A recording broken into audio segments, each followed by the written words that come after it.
Trago para vocês agora a porcentagem de proteína bruta de algumas plantas forrageiras nativas e exóticas, inclusive de muitas delas que a gente pode estar fazendo o feno, assim como também a ensilagem, e assim estar diversificando a nossa dieta aí dos nossos animais, tá bom?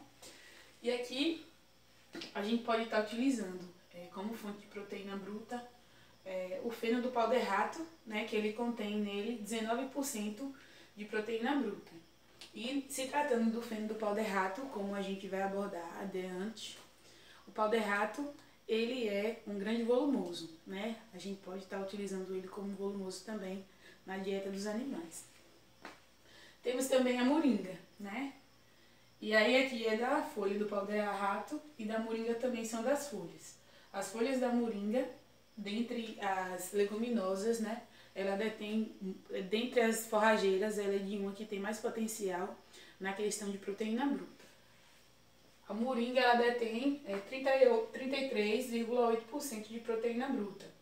E dentre as características que ela tem, a moringa também tem muito a questão do fósforo, do ferro e do potássio, né? E aí a moringa ela está sendo uma planta muito estudada, tá ocorrendo muitas pesquisas porque ela é uma planta muito milagrosa, né? Que as pessoas acreditam e não é só de acreditar, já tem estudos sobre, né? Inclusive na questão de alimentação humana, né? E desnutrição, para combater a desnutrição também de crianças e humanos.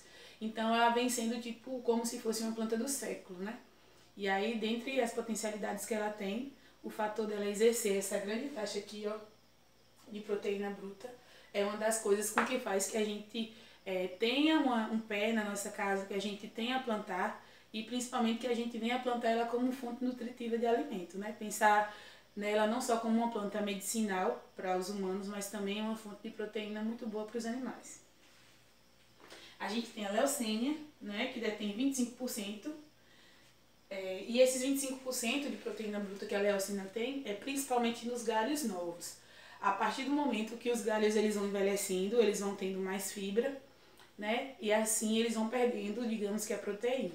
E aí quando os galhos da leucina eles são novos, eles detêm 25% de proteína bruta. E quando eles passam a ficar velhos, eles ficam com 15%. Ou seja, é que eles, de um passo para o outro, eles perdem 10%. Temos também a glicídia, que é outra leguminosa, né? A glicídia também ela é muito conhecida na questão de fornecimento de ração. Pode fazer o feno, como também a ensilagem, né? E a glicídia, aos ramos, aqui são os ramos dela, as folhas, né? Elas obtêm 23% de proteína bruta.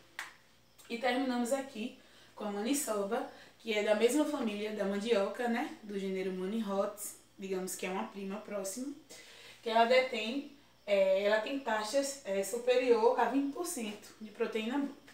Então, se faz muito importante a gente estar estudando sobre essas práticas, inclusive sobre a questão da própria maniçoba, que as pessoas elas têm muito preconceito ainda pela questão da toxidez, mas aí, como eu já disse a vocês, com a fenação e com a ensilagem, a gente diminui essas taxas, tudo é questão de adaptação, né?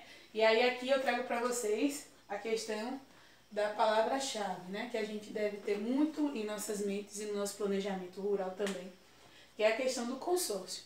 Parte dessas plantas aqui, né? Tem a moringa, a leucênia, a glicídia, a maniçoba, são leguminosas. Temos o pau de rato também, que é uma planta nativa, né? E que aí, com parte dessas plantas, a gente poderia estar fazendo consórcio. Inclusive de áreas que a gente só tem um capim.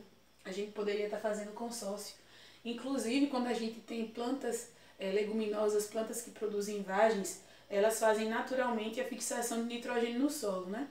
E aí, quando a gente tem um consórcio com essas plantas, elas acabam fazendo a troca de nutrientes entre elas, né? E a gente não precisa ter tantos gastos quando se refere à adubação verde, adubação, né, nesse cultivo, né? Então a gente só tende a ganhar.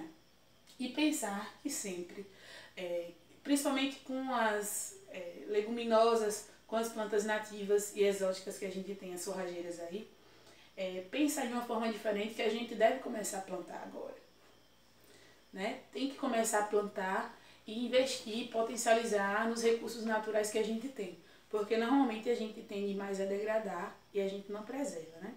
Então é sempre interessante preservar as poucas áreas de caatinga que a gente tem e sempre replantar. E sempre plantar essas mudas, porque como vocês já puderam ver, elas têm um potencial muito grande. Aqui é um exemplo da questão de proteína bruta, mas tem os volumosos, os concentrados naturais, plantas naturais aí que a gente encontra e que a gente não dá o devido valor. Então, diante dessas formulações, diante desses dados, espero que vocês tenham aprendido muito no que se refere à formulação de ração. E no mais, a gente fica com os outros vídeos que irão contemplar essas informações.